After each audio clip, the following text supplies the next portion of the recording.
Hoje eu também sou parceiro da Startup Psi, né? Lá na supervisão de terapia de aceitação e compromisso. E esse aqui é um espaço que eu amo muito estar presente, né?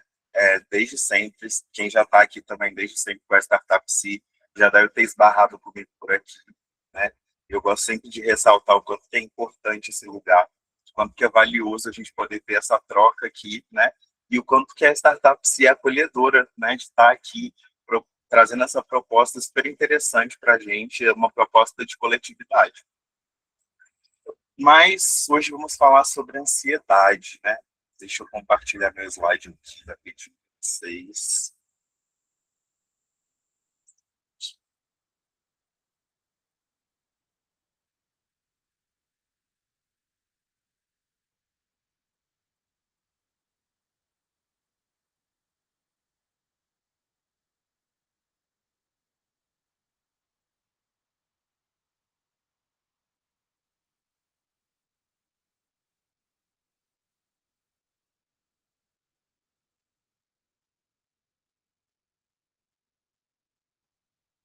Tá legal aí para todo mundo ver?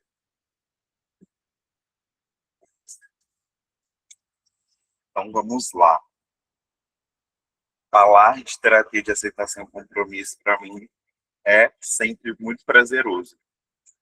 E falar de ansiedade é legal porque falar de aceitação e compromisso também me traz ansiedade. Aliás, sempre que eu recebo um convite para poder falar em qualquer lugar, gera uma ansiedadezinha.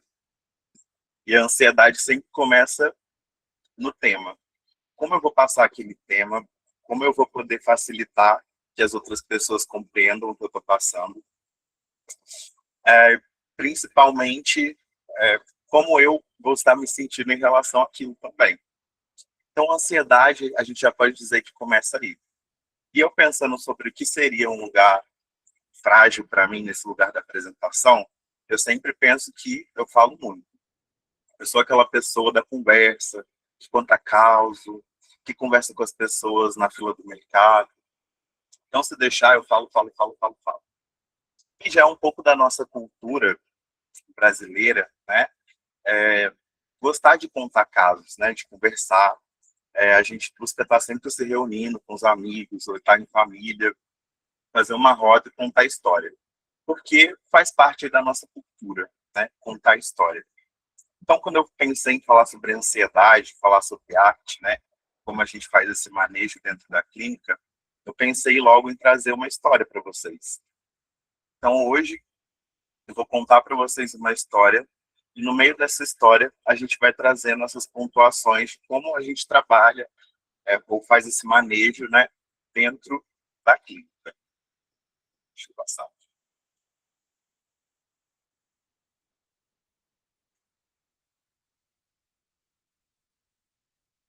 Gente, essa é a Beatriz.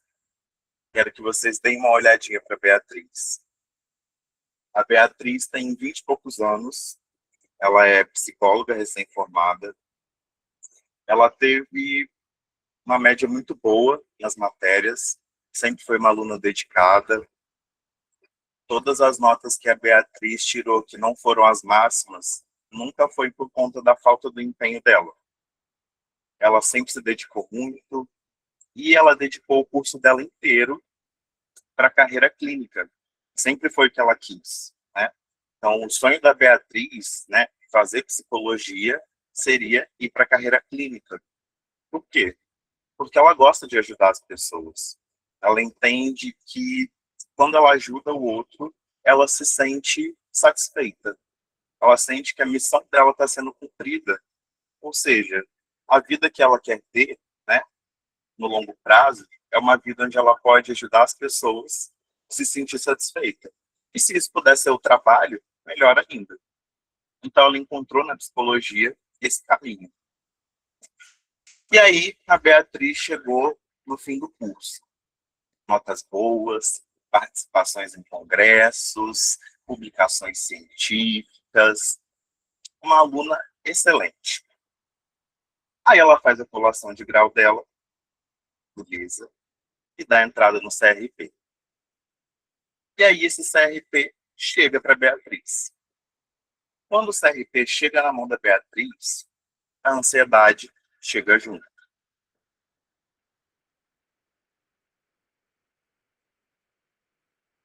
Aqui, a Beatriz começa a entrar em contato com as histórias que ela já ouviu sobre ela, né? E as histórias que ela aprendeu a relacionar com quem ela é. Então, só um minuto, gente, eu passei errado aqui.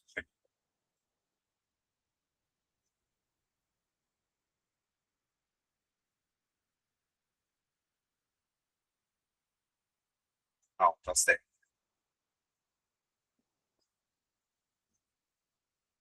Né?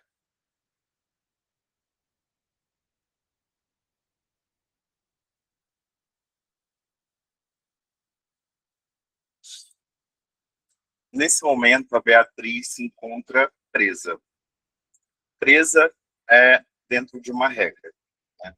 Então, constantemente, a gente é levado a acreditar que psicólogos são pessoas que não falham, profissionais que não falham, são infalíveis, e para você ser psicólogo, você tem que estar sempre acertando. Errar não é uma opção aqui. Então, ela criou essa regra dentro dela. Sou psicóloga e, logo, não posso errar. Se nenhum psicólogo erra e eu sou psicóloga, logo, eu não posso errar. Então, ó, o que a gente vai dizer que está acontecendo com a Beatriz aqui? Ela está trazendo, evidenciando, né, essas histórias que ela foi convivendo, tipo essa história de que psicólogos não erram, e ela pega isso como se fosse uma etiqueta e cola nela. Eu sou a psicóloga agora. E se psicólogos não erram, eu não erro.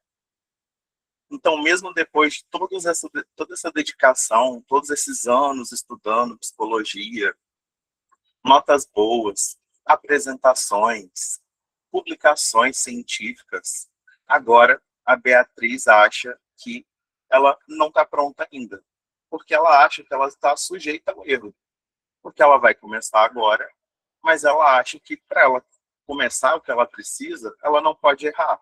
Se ela acha que ela ainda pode errar em alguma coisa, ela não vai começar. Então aqui, a Beatriz começa a dar uma travada na vida dela. E essa ansiedade começa a se comunicar com um pouco mais de força.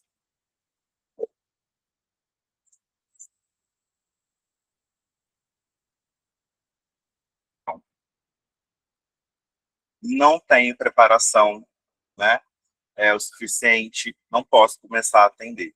Aí a Beatriz começa a pegar vários livros, vários cursos, começa a fazer, se inscrever em pós-graduação, ela quer aprender mais, mais, mais, e cada vez que ela se esforça e faz um curso diferente, ela termina de ler um livro, essa sensação aumenta. Então aqui a gente está entendendo que a Beatriz está praticando o contrário da aceitação. A aceitação seria entrar em contato com essa vulnerabilidade que ela está passando. Mas aqui ela decide se afastar dessa sensação. E a maneira que ela usa para fazer isso é estudar mais. E aí ela estuda, estuda, estuda, vira noites e noites estudando, e ainda assim ela não se sente preparada.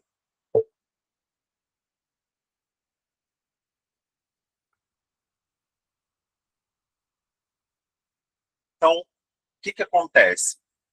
Um dia ela decidiu que ia tentar. Ela falou, hoje eu vou sair de casa e eu vou fechar um contrato de sublocação com uma clínica que eu conheço e eu vou começar a atender.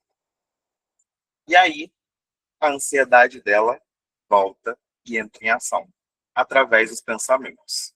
Mas se o cliente chorar, eu não consegui fazer nada. Eu sou uma farsa. Não lembro que eu estudei na faculdade. Será que a faculdade foi o suficiente? Será que a minha faculdade era boa de verdade? Será? Aqui ela começa a se misturar com os pensamentos, e aqui esse pensamento deixa de ser uma frase que acontece dentro da cabeça dela. Aqui, esse pensamento começa a se tornar uma realidade. Quando ele se torna uma realidade, a interação com ele fica um pouco mais difícil, porque ela se torna paralisante. É aí. que a Beatriz tem uma crise de ansiedade. No meio dessa crise, ela percebe, opa, eu acho que talvez eu preciso sentar primeiro na cadeira do cliente para depois pensar em começar a ser essa psicóloga. Acho que está na hora de eu buscar a minha terapia. E aí, a Beatriz chega para a gente no consultório. Então, a primeira coisa que a gente vai fazer, né, é entender o contexto da Beatriz. De onde ela vem, onde ela mora, o que acontece na vida dela, né, quais são as coisas que ela costuma fazer, inclusive o que ela faz para tentar aliviar essa ansiedade. Então, a Beatriz começa a contar do histórico dela.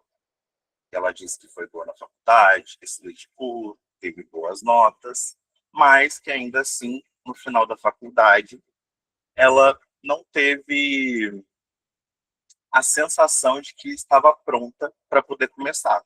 Ela sentia como se ela precisasse encher um copo que estava pela metade.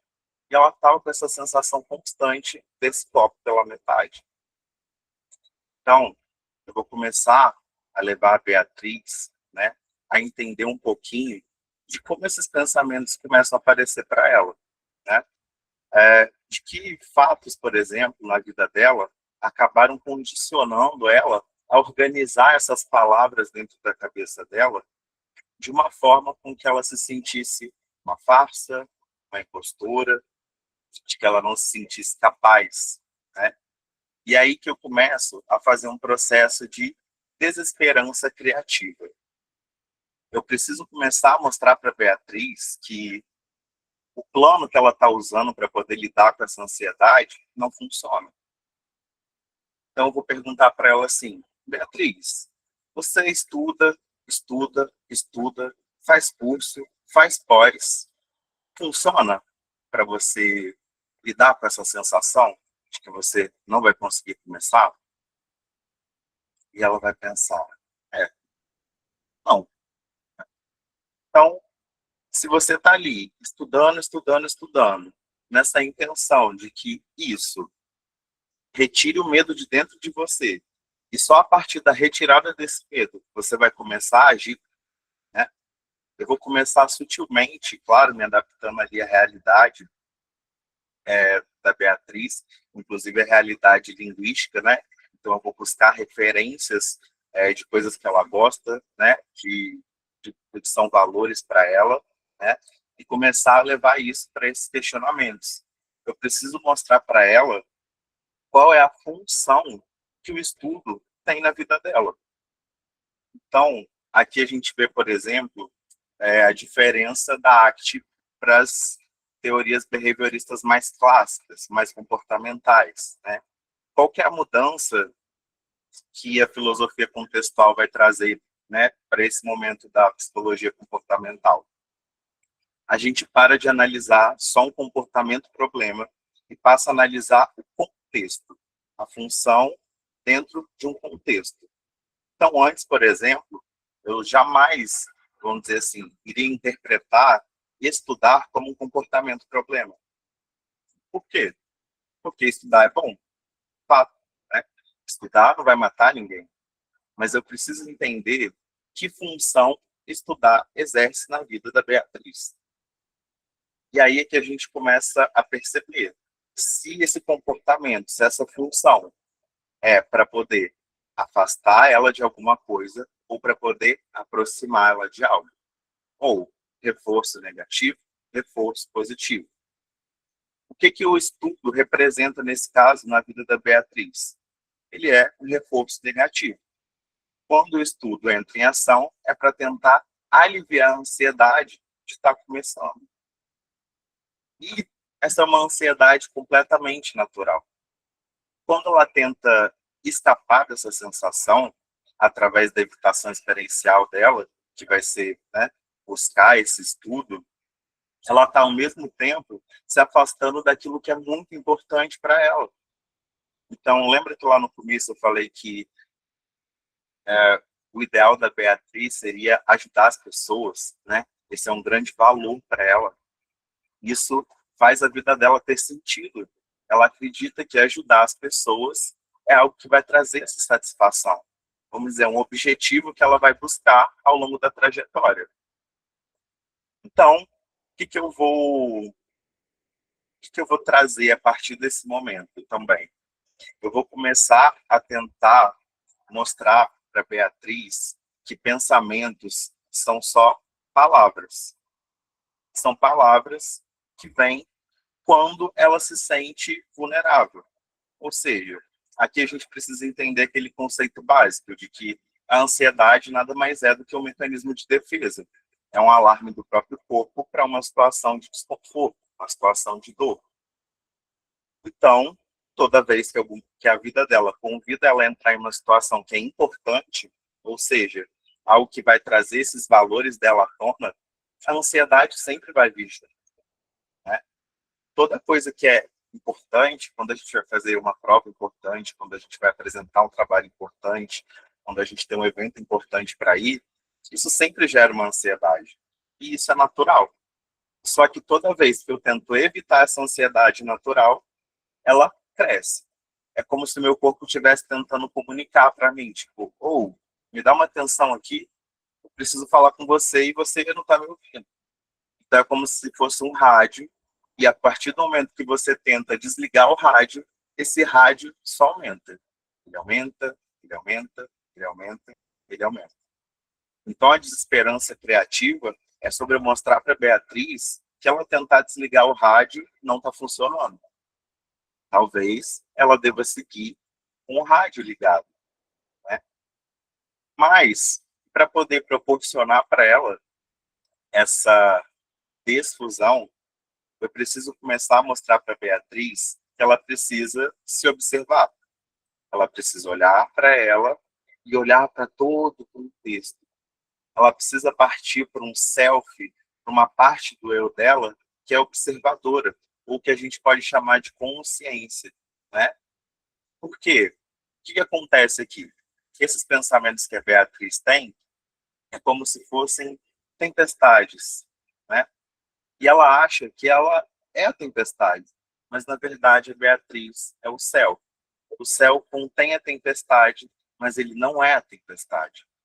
Os nossos pensamentos, as nossas emoções, né, são como as nuvens, as tempestades, os dias ensolarados.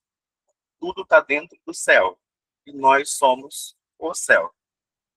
Então eu preciso começar a trabalhar com a Beatriz essa observação através da nossa prática de mindfulness. Então, eu começo a pedir para a Beatriz, por mais que seja muito difícil, para ela começar a fazer algumas pausas, para que ela consiga se observar. Eu preciso levar a Beatriz para esse lugar de, não de calma, né? A minha intenção aqui não é deixá-la menos ansiosa ou aliviar o que ela está sentindo, mas eu preciso que ela abra espaço para o que ela sente, para que ela pare de evitar, para que ela sinta que aquele desconforto, por mais que ele não seja gostoso de experienciar, ele é necessário, ele é parte dela. É impossível que eu tire esse medo. Esse medo sempre vai estar presente. Por quê? Tudo que é importante, sempre que os valores da Beatriz entrarem em ação, a ansiedade vem junto. Então, começar também a trabalhar esse conceito dos valores é muito importante quando a gente está falando aqui da arte. Por quê? A gente sempre vai tentar incentivar ali, né, ou manejar o nosso cliente para esse lugar que a gente vai chamar de flexibilidade, né, onde ele consegue pausar e observar. Por quê? A partir do momento que ele pausa e observa, ele pode escolher. Então, qual que é a nossa grande luta com a ansiedade? É sempre tentar excluir ela. Como que geralmente a crise de ansiedade ela vai acontecer? Tem um gatilho, a pessoa identifica o gatilho e ela começa a sentir que está errada aquela sensação. E ela quer se acalmar, ela quer se acalmar, e ela quer se acalmar, e ela quer se acalmar, e ela fica mais e mais nervosa, né? Durante um certo período de tempo, depois aquela sensação passa. Quando eu observo não imediatamente, porque não existe regra mágica para nada, mas a prática dessa observação, essa prática de mindfulness, onde eu vou conseguir me desfundir dessas regras que eu criei, né? Como, por exemplo, psicólogo não pode errar, psicólogo tem que ter tudo embaixo da língua, né? Quando eu consigo me desligar disso, a minha vida anda. E a minha ansiedade, ela não some, mas o que que acontece? Ela deixa de ser uma barreira. E é isso que eu quero dentro da clínica APT. A minha intenção nunca vai ser aliviar sintoma, porque a ACT não entende psicopatologia como está no DSM. A ACT não carrega esse estereótipo do DSM para dentro da clínica. A gente não nega, a gente também pode avaliar sintomas e encaminhar para que o médico faça, né, ali os seus devidos manejos. Mas a nossa intenção dentro da clínica aqui é entrar no barco desse cliente e remar junto com ele. E para isso, eu não posso colocar ele dentro de uma caixinha de um diagnóstico, por exemplo. Eu jamais vou negar, né? Então, a gente tem a nossa responsabilidade, não é isso que eu estou falando, mas aqui, o mais importante, o que eu vou considerar psicopatológico de verdade, é você não conseguir se direcionar para a vida que você quer ter. É você ter vontade de uma coisa e não conseguir ser porque você pensa que não consegue. Você acha que esse pensamento é uma realidade irreversível, né? E é isso que a ansiedade faz com a gente, né? Ela traz uma ideia, uma catástrofe, e aquela catástrofe cada vez mais vai ficando mais real, a ponto dela chegar no seu corpo, do seu coração acelerar, de você travar e falar, não, não vou fazer nada, né? E aí, a gente também precisa observar aqui, nesse momento na clínica, esse vai ser um momento de ansiedade também para nós terapeutas. Principalmente se nós estamos falando ali de atender um outro terapeuta, né? Então, aqui a gente tem que tomar cuidado, por exemplo, para quando a Beatriz trouxer que ela não se sente preparada, a gente não tentar reforçar positivamente essa regra dentro dela. De que maneira? Incentivá-la a estudar mais, ou recomendar algum livro, ou algum tipo de prática, ou algum tipo de técnica, né? Eu preciso levar a Beatriz para uma postura de abertura, de observação. Ela precisa entender que aquela emoção tem uma função dentro dela, e essa função que essa emoção tem naquele momento é lembrar que o que ela está fazendo é importante. Nem sempre é uma situação de perigo, como a gente interpreta, ou como a mente interpreta. E por que a mente interpreta dessa forma? Porque a mente está só aqui dentro. A mente não observa o externo. Quem observa o externo é a consciência. É o que a gente chama aqui de self como contexto ou de self-observador, né? Essa é a parte, a parcela do nosso eu que precisa entrar em ação quando as emoções vêm na hora errada, né? Então, por que vem na hora errada? Porque é normal sentir ansiedade para começar a atender, por exemplo, mas não é normal que ela chegue abruptamente antes de você começar e te impeça de começar. Então, você pode sentir esse medo, você pode ter um lugar para cuidar dele, como uma terapia, como alguns hobbies, prática de exercício. Tem diversas formas de você acolher o que você está sentindo. Mas o que você não pode é permitir que isso te impeça de avançar, né? Então, na ACT, a gente sempre vai estar olhando para esse movimento e para esses comportamentos, sempre pensando na função que eles têm. Então, quando eu também estiver praticando essa difusão com a Beatriz, eu preciso que ela entenda que a função no estudo dela é uma função de fuga. Toda vez que ela entra nesse estudo compulsivo, ela está tentando se afastar de uma sensação. E aí, quando ela se afasta dessa sensação, ela deixa de se aproximar da vida que ela quer ter, do que ela acredita que ela precisa ser, né? Então, quando a Beatriz começa a fazer essa prática de mindfulness, que ela começa a ter pausas, né? E ela não quer simplesmente reagir, ela consegue perceber que ela pode observar, né? Que nem tudo que eu penso precisa ser processado como ação. Às vezes, são só palavras passando pela minha cabeça. Então, um dia, a Beatriz para, senta no parque e começa a se observar, mesmo com medo. Ela lembra do que foi falado na terapia. Ela senta no banco de um parque e ela começa a olhar para as próprias mãos. Nas mãos, ela começa a perceber que as mãos estavam trêmulas, que as mãos estavam suando. E aí ela olha ao redor e ela começa a perceber a respiração.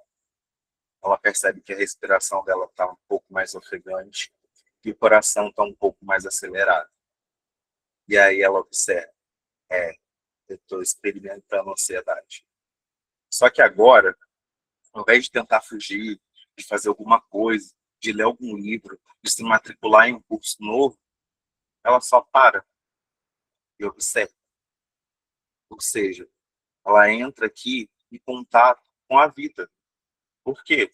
Toda vez que eu estou indo para esse lugar de evitação, eu também estou indo para um lugar de desconexão. E essa desconexão é sempre daquilo que é importante para mim.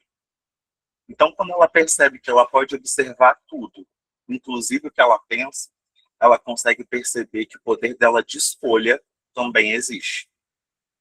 Então, vamos pensar assim, existe inclusive uma metáfora muito interessante que a gente usa na arte, que é a do rádio do carro, né?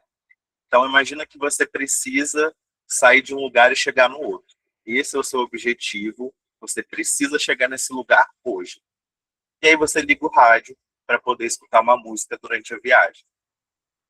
Aí esse rádio começa a apresentar defeitos, começa a chiar, o som falha, e aí você tenta desligar o rádio, e o rádio não desliga.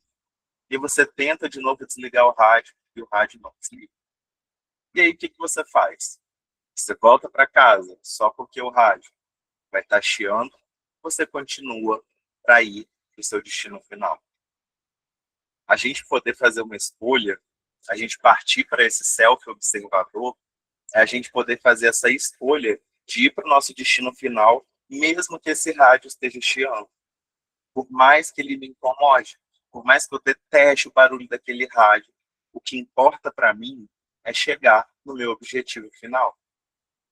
Então, quando eu consigo observar e escolher, eu também posso fazer escolhas, né? Eu posso escolher me comportar de acordo com os meus valores e não com as minhas emoções ou os meus pensamentos, né? Então, dentro de nós existe essa divisão entre aquilo que eu acredito e o que eu quero para minha vida e a minha história de vida, que vai trazer medos, angústias, traumas, né? Então, toda vez que uma coisa acontece, a outra acontece junta. Por quê? Está tudo aqui dentro. É tudo interno. Não dá para a gente sair separando essas coisas e tentar viver fragmentado, né? A gente precisa entender que até o sofrimento, que até a ansiedade, ela também é necessária. Ela também é importante, porque ela vai te comunicar uma mensagem. E de tudo que a gente sabe até hoje da história da ansiedade, da psicopatologia, é que tentar minar ela não funciona, né? É o famoso vai com medo mesmo. Porque se a gente ficar sempre esperando aquele momento de ficar pronto, nunca vai acontecer. E é isso que eu preciso que a Beatriz entenda. Que começar dentro da psicologia é difícil. E você acabar de pegar o CRP e decidir abrir o seu consultório, abrir a sua agenda, começar a fazer os seus atendimentos, é completamente natural. Vai trazer medo, vai trazer insegurança. Provavelmente você vai errar algumas vezes, mas essa é a única maneira de você conseguir alcançar o seu objetivo. É isso que eu preciso que a Beatriz entenda. Então, depois que eu mostro para ela que esses planos da ansiedade, na verdade, não funcionam, eu consigo levar a Beatriz a se observar, eu vou finalizar esse manejo com uma ação compromissada. É aí que a gente chega no compromisso da terapia de aceitação e compromisso. É quando eu falo para Beatriz que ela vai abrir a agenda dela e ela vai entender que o medo é uma parte natural desse processo. Então, esse meu manejo clínico, ele termina com esse nosso último objetivo sendo cumprido. E aí, eu peço que a Beatriz abra a agenda dela e faça o seu primeiro post em uma rede social, ou que ela crie um site, que ela dê esse primeiro passo. E aqui esse passo de coragem, né, é muito importante a gente ressaltar que ele traz muita satisfação para a Beatriz, por isso ela está também feliz aqui dentro desse consultório. Mas, atrás desse sorriso, o medo ainda existe, a ansiedade ainda existe. Mas, ao invés de se comportar em relação à ansiedade, a Beatriz agora se comporta em relação ao que é importante para ela.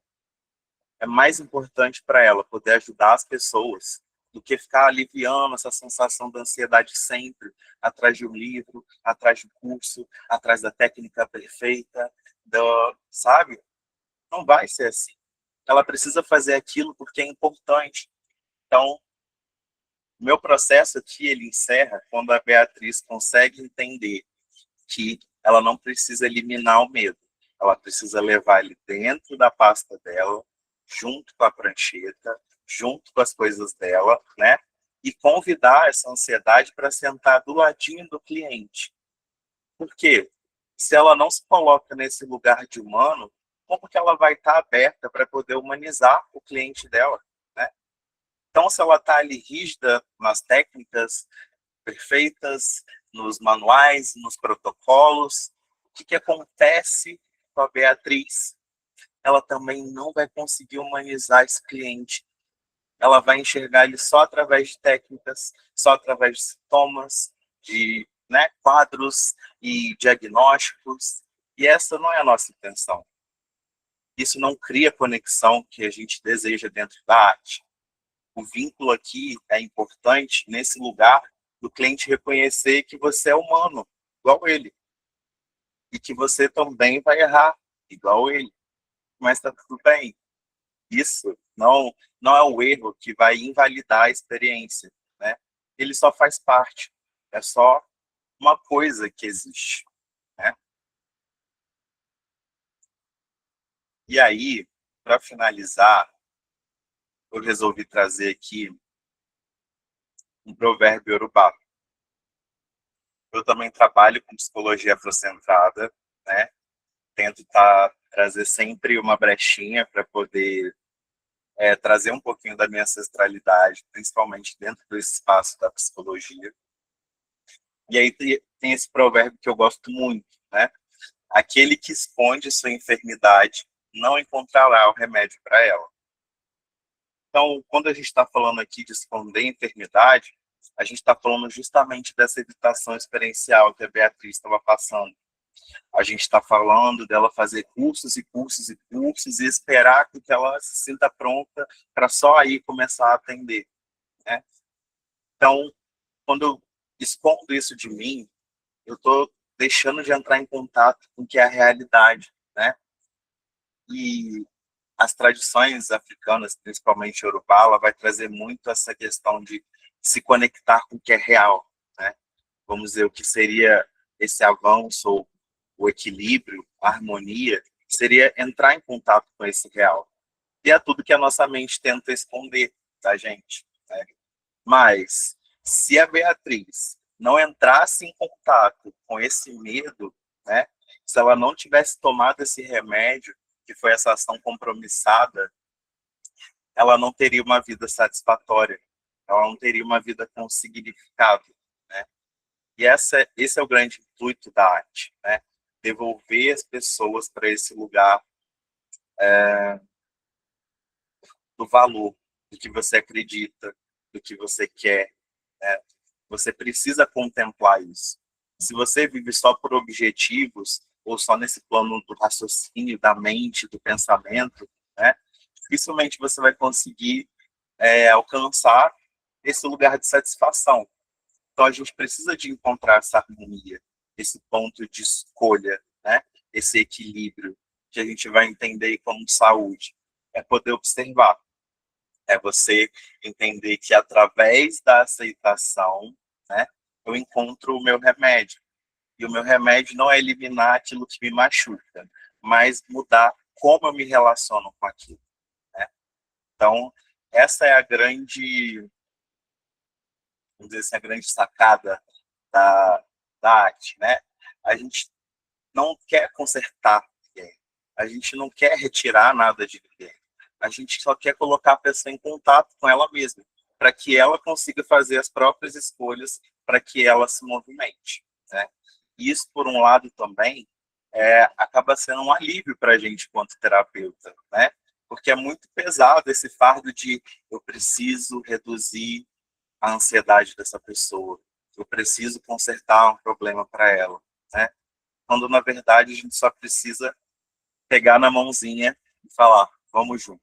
Agora eu estou junto com você e a gente vai atravessar junto essa jornada e eu vou descrever para você, com o meu conhecimento, um pouquinho do que eu consigo observar dos seus comportamentos, para a gente entender como você pode seguir e alcançar essa vida que você quer ter, né? Então, é isso, gente. Muito obrigado pelo espaço, mais uma vez. Espero que vocês tenham gostado. E agora vocês podem perguntar. Obrigada, João. Nós que te agradecemos. Eh, Quem tiver pergunta, quiser abrir o microfone ou deixar aí no chat, pode falar, Norma.